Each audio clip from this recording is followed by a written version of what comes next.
Hello there, Geminis. Welcome to your weekly reading. Um, so I just feel like the energy for this week is going to be a little bit heavy, okay? And hopefully the majority of Gemini viewers that are watching this can watch it early on so that you can navigate this energy or this week or, just navigating the events of this week with a little bit more grace and with a little bit more, I want to say, having the proper knowledge so that you know how to navigate and outmaneuver this energy. When I was shuffling the cards for you, I saw a scene in the desert. So it's like just a lot of sand, mounds of sand, and just, sand shifting with the winds. And what looks to me was on the ground, there were whirlpools. And, they're sort of like riptides or whirlpools that you see in the ocean, but this is in the desert. So there are a lot of them. I see 6 of them, especially on the ground in front of you, and I see you trying to, avoid them. So it's almost like, avoiding landmines, avoiding obstacle courses, trying to find your bearing and trying to find your way without falling into these whirlpools.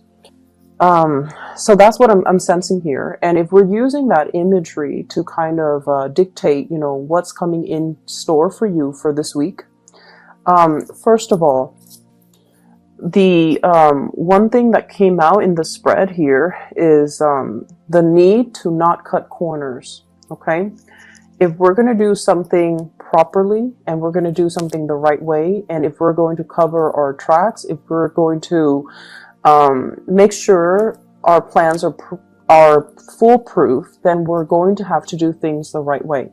So there's a huge emphasis here on not cutting corners, on having all the information in front of you and then making a decision by factoring in all the information that is available to you.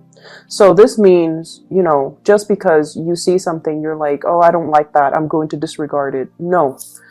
You have to take everything into account, and you have to make an informed decision based on every piece of information that you have in front of you. So factoring things in, not omitting things, not cutting corners, taking an additional, few minutes, few hours to do the research so that you can fill in the knowledge gap, so that you have full information, full disclosure before you make a decision. I do see conflict coming into the picture, and this is like institution, so possibly in the work front, in the family front as well. What I have here is the Hierophant, and this is institution, usually educational. I'm getting a really big work energy with this, okay, where things are very hierarchical, and there's like a chain of command. Every decision needs to go up the chain of command, and then every decision, every decision has to go through an expert. Every decision has to be screened out and vetted before the person on top can make the decision. When it's in the reverse position, it's almost like getting really frustrated with this bureaucratic process, because everything has to be looked over by higher ups, everything has to be delayed, and just there's a lot of red tape, there's a lot of people with differing agendas, and it's slowing down the process. But once again, I feel like, yes, it is a very archaic, time-consuming, possibly inefficient process, but I feel like it needs to happen because all the people that are looking at a situation before they can approve it, before they can decide on the best course of action, they are experts in their field, and they're making the decision from their perspective. So you have to respect the process, and you have to, allow for this, no matter how slow and frustrating it can feel at the time. You have to allow for the natural process to unfold. This is a card about disagreement here. We have the 5 of Swords, and the 5 of Swords is winner takes all. Okay, lack of compromise, wanting to make like these executive decisions without consulting other people, and it's sort of like one person leaves with all of the jewels on their sword, and then the other person is left with nothing. So in the spirit of compromise and in the spirit of, trying to do the right thing, it is really crucial for you guys to understand that these protocols and these processes are placed or put into place because there's a need for it. So that one person doesn't make the decision only based on their self-interest and essentially screws everybody else over.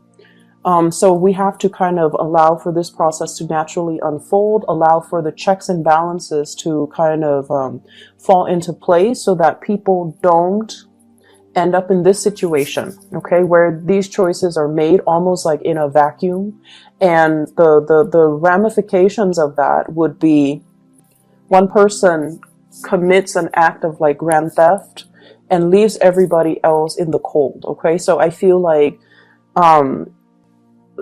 these processes are put into place to prevent that situation from happening. So there is a major power struggle that I'm feeling here, push and pull types of energy between one person with their own agenda and another person with things that they want to see happen. And there is a lack of compromise. There is a lack of mutual understanding. There's a lack of being able to put ourselves in somebody else's shoes so that we can understand where they're coming from. This is a conflict that I feel where two people cannot see eye to eye with one another. They essentially have the same goals. They do want to sail away from this. So like you and another person, you both, believe it or not, have the same goals, have the same understanding. This is the Ten of Pentacles, building a legacy for yourself, leaving something behind, stabilizing your financial future, having financial backing, having a financial foundation on which you can build, especially a family, a relationship, a work situation. So you both want the same things. And you both are at a point where you both can collaborate and communicate and compromise in order to reach this really exalted space. But egos are getting in the way.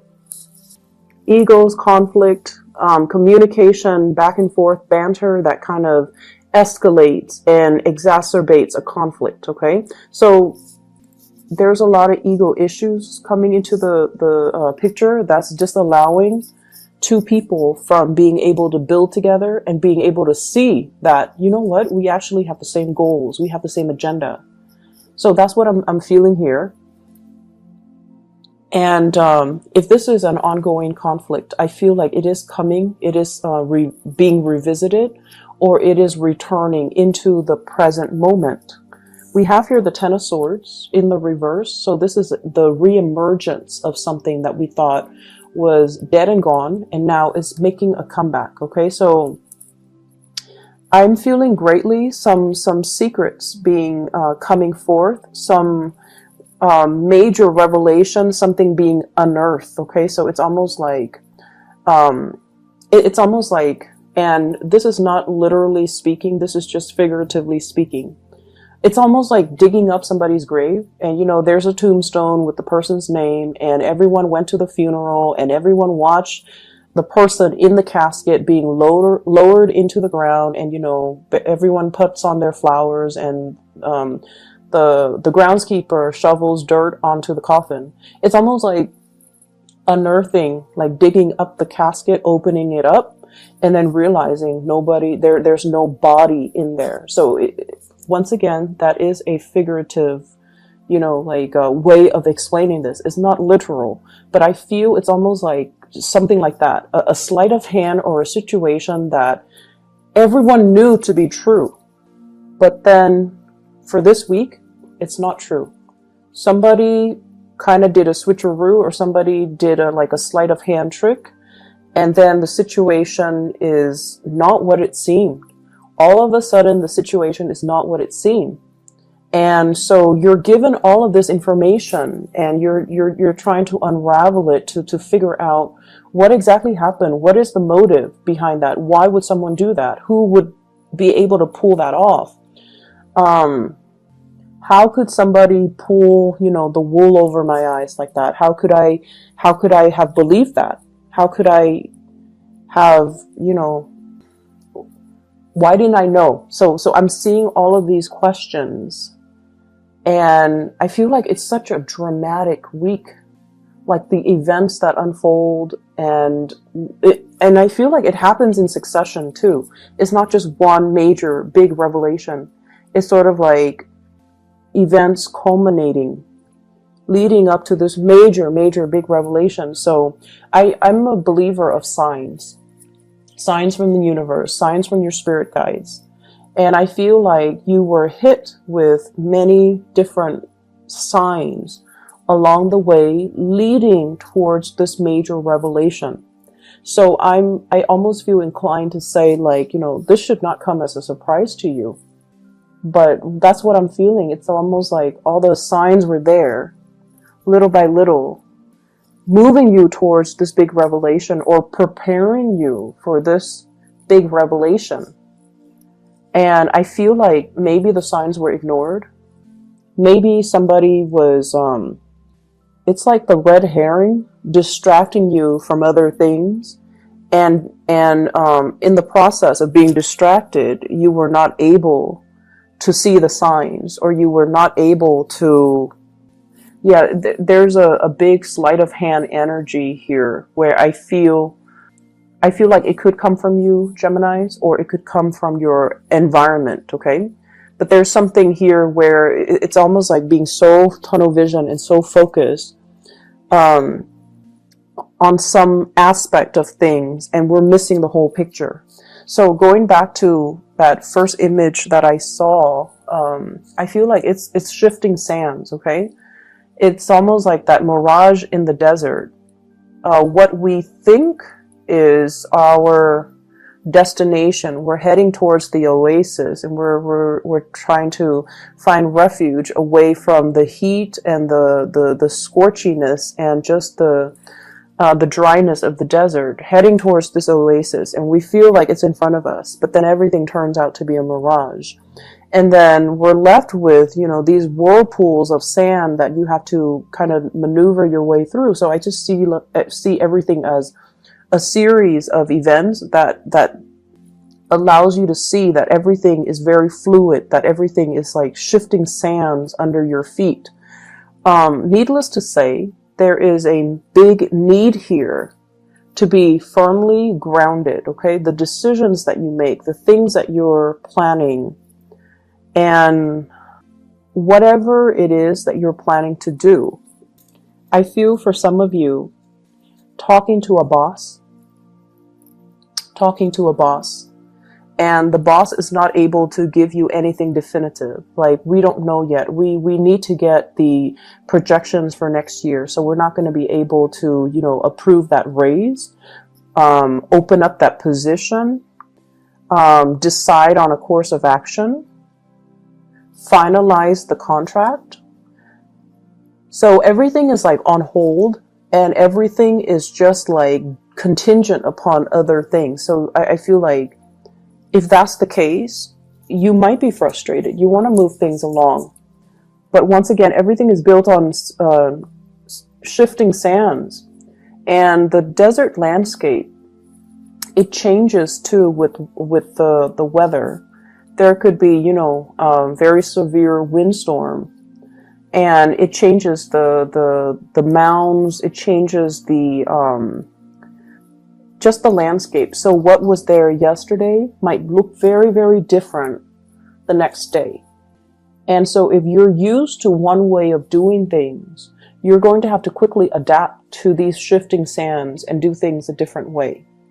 And it's going to be frustrating because when you're in the midst of this, it is not your place to be able to ask these questions. Why are we switching protocol? Why are we changing our objectives? Why are we changing our agendas?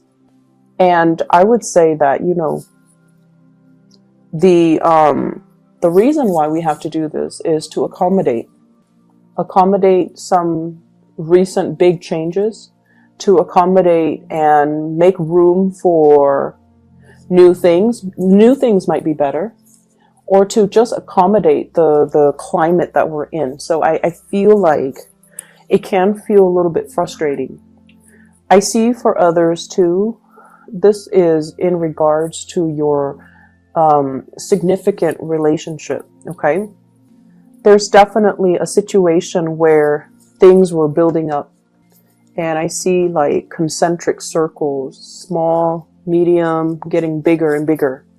So things are culminating in your love relationships, and I feel like many of you have been with somebody or are staying with somebody that you're no longer in love with. And you have flirted with the idea of, divorce, separation, hightailing it out of there are the words that I'm hearing. Like, I don't want to be involved in this anymore. Emotionally, I'm spent. I am no longer emotionally invested in it. But the financial burden, if you were to get divorced, is really, really, really big. It's almost like, so let me show you the cards. 10 of Pentacles, family, 10 of Cups in the reverse. 10 of Cups in the reverse is like no longer seeing eye to eye with the other person, no longer in love with the other person. But here's the catch. 5 of Swords, winner takes all. So if we were to proceed with divorce, separation, one person is going to take everything. So I'm feeling here, there's a lot of paranoia regarding finances, regarding money. And I feel for some of you, this can play out in a divorce proceeding, court proceeding, not wanting to leave a relationship because of financial considerations. For those of you who are traveling, I do see travel and movement.